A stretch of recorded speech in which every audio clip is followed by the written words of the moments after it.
Unit third है प्रकाश का द्रवण, polarisation of light.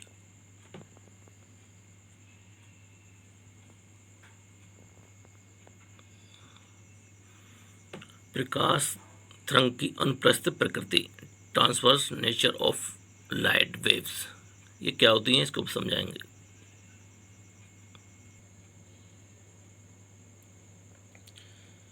विवर्तन व व्यक्तीकरण की घटनाओं पर आधारित प्रयोगों द्वारा यह स्पष्ट होता है कि प्रकाश तरंग रूप में गति करता है। यानी प्रकाश विवर्तन और व्यक्तीकरण की घटनाओं पर आधारित देखा कि हमने जो प्रकाश होता है वो कोई तरंग के रूप में गति करता है, परंतु इन प्रयोगों से तरंग की प्रकृति अर्थात तरंग दैर्घ्य या अनुप्रस्थ स्पष्ट नहीं होती हैं। ध्रुवण की घटना दर्शाती हैं कि ये क्या होती हैं, स्पष्ट तो नहीं होती हैं, लेकिन ये ध्रुवण की घटना दर्शाती हैं। प्रकाश तरंगें अनुप्रस्थ तरंगें होती हैं। जो प्रकाश की तरंगें हैं वो अनुप्रस्थ तरंगें होती हैं। देखिए चित्र में जो दिखाई दे रहा है ए से लेकर बी तक है,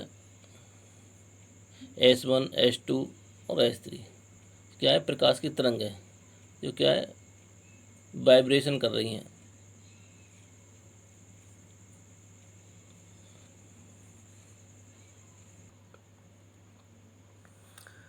तरंगों की प्रकृति को समझाने के लिए माना एक रस्सी AB को दो समांतर झिरियों S1 और S2 से गुजारते हैं। रस्सी का एक सिरा बिंदु B पर स्थिर रखते हैं तथा सिरे A को पकड़कर रस्सी को उसके लंबवत ऊपर नीचे चलाते हैं। झिरी S1 के समांतर अनुप्रस्थ कंपनों के कारण CD के अनुदिश एक तरंग निर्गत होती है। यदि झिरी S2 व S1 के समांतर है तब तरंग इस झिरी से बिना आयाम कम हुए गुजर जाती है। यदि S2 को घुमाते हुए S1 के लंबवत लाएं तब झिरी S2 से तरंग नहीं गुजरने देती है। यदि सिरे A को ध्रुवीय रूप से चलाएं तो झिरी S1 एक रस्सी वृत्तीय गति दर्शाती है। झिरी S1 से गुजरने के पश्चात इसमें केवल झिरी S1 के समांतर रेखीय कंपन निकलते हैं, क्योंकि झिरी S1 बाकी सब घटनाओं को रोक देती है। पुनः यदि हम S2 और वह S के लंबवत है तब S2 के पश्चात रस्सी में कोई कंपन नहीं मिलता है। यदि रस्सी को उसकी लंबाई के अनुदिश आगे पीछे चलाकर अनुदैर्घ्य तरंग उत्पन्न हो जाती हैं तब S1 व S2 सभी परिस्थितियों में तरंग गुजर जाती है। यानी S1 और S2 की सभी परिस्थितियों में जो भी हो, ऊपर हो या नीचे हो, तरंगें गुजर जाती हैं। प्रकाश तरंगों भी अनुप्रस्थ प्रकृति की होती हैं, अर्थात यानी प्रकाश की जो तरंगें हैं वो क्या है, अनुप्रस्थ गति की होती हैं। प्रकाश को टुर्बलिन क्रिस्टल से गुजारा जाता है। प्रेषित करने का प्रकाश तरंगों को अनुप्रस्थ प्रकृति का प्राप्त होता है। यानी जो प्रकाश होता है हमें एक क्रिस्टल से गुजारा जाता है। इसे प्रेषित करने का जो प्रकाश तरंगों की अनुप्रस्थिति क्या है, उसकी प्रकृति को बताती है।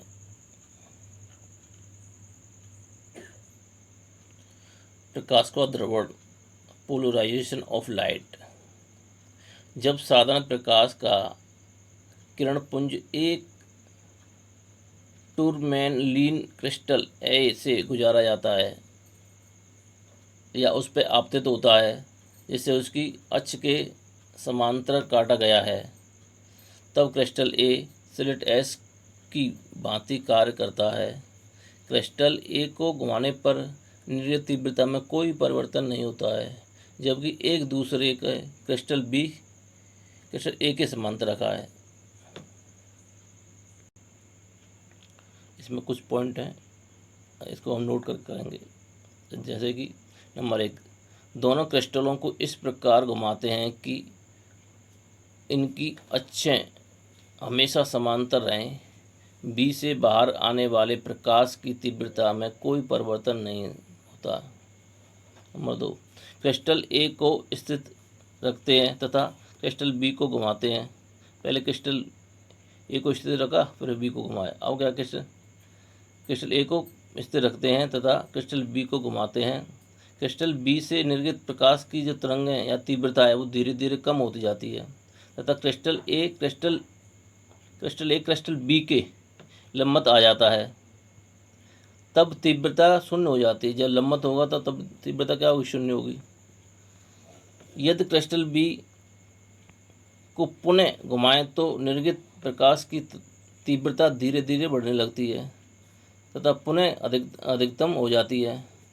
यानी पहले उसकी धीरे धीरे कम हो गई, फिर उसको धीरे धीरे बढ़ाएंगे जब उसको लंबवत हो जाएगा, तो जब क्रिस्टल बी क्रिस्टल ए के समांतर हो जाता है। इस प्रयोग से स्पष्ट है कि प्रकाश का संचरण अनुदैर्ध्य तरंगों के रूप में नहीं होता, जबकि यह अनुप्रस्थ तरंगों के रूप में संचरित होता है। इस प्रकार हम कह सकते हैं कि प्रकाश को टूरमैलीन क्रिस्टल से गुजारने पर निर्गत प्रकाश तरंगें प्रकाश की संचरण की दिशा के लंबवत दिशा में सीमित हो जाती हैं, यानी कुछ निश्चित समय पे ही निकलेंगी वो है प्रकाश जो एक अतः वह प्रकाश जो एक वन साइडनेस का गुण प्राप्त कर लेता है ध्रुवित प्रकाश कहलाता है। यानी वह प्रकाश जो एक पार्श्वता यानी वन साइडनेस का गुण अपने आप में प्राप्त कर लेता है, तो उसे क्या कहते हैं, वह ध्रुवण प्रकाश या पोलराइजेशन लाइट कहलाती है।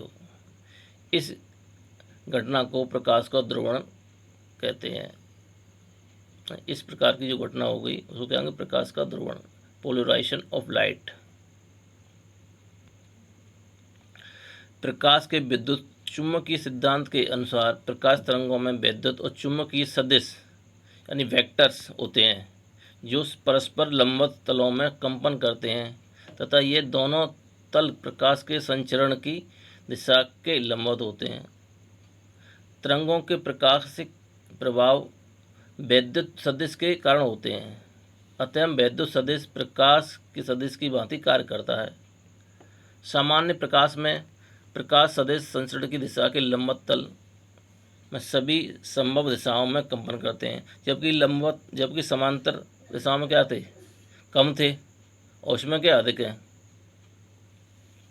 परंतु सदिश प्रकाश सदिश संचरण की दिशा के लंबवत तल में केवल एक ऋजु रेखा के अनुदिश कंपन करता है। सिर्फ एक रेखा होगी, उसके क्या होगा, लंबवत कंपन करेगा, जो प्रकाश को समतल ध्रुवित प्रकाश कहते हैं। तो इस प्रकार का जो प्रकाश है उसको क्या कहलाएगा, वो समतल ध्रुवित प्रकाश कहला जाएगा। प्लेन पोलराइजेशन या नियरली प्लेन पोलराइजेशन।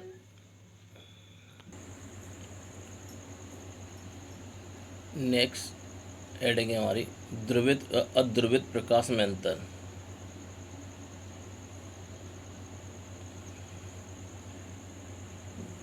जब एक साधारण प्रकाश को किसी घूमते हुए टूरमैलीन क्रिस्टल से गुजारा जाता है तो क्रिस्टल से निर्गत प्रकाश की तीव्रता में कोई परिवर्तन नहीं होता है। इसका अर्थ है कि साधारण प्रकाश संचरण की दिशा के परित सिमेट्रिकल होता है, अर्थात साधारण प्रकाश में अनंत प्रकाश की तरंगें संचरण की जाती हैं। अर्थात साधारण प्रकाश में अनंत प्रकाश की तरंगें संचरण दिशा के लंबवत तल में हर संभव दिशा में कंपन करती हैं, यानी जब तक कि जहाँ तक जा सकती हैं वो जा सकती हैं संभव दिशाओं में। इसी को ध्रुवित प्रकाश कहते हैं। इसी को अध्रुवित प्रकाश कहते हैं, क्योंकि अध्रुवित प्रकाश में हर संभव दिशाओं में कंपन होते हैं। अतः क्रिस्टल की सभी दिशाओं में क्रिस्टल से निर्गत प्रकाश की तीव्रता एक समान रहती है, परंतु ध्रुवित प्रकाश यानी एक टूरमैलीन क्रिस्टल से गुजरने पर प्राप्त संचरण प्रकाश की दिशा के लंबवत अर्थात दिशा के प्रति सीमित नहीं होता है। यानी क्या होता है, वो क्या कांस्टेंट सीमित नहीं होता है, कंपन एक विशेष दिशा में सीमित हो जाते हैं। यदि इस प्रकार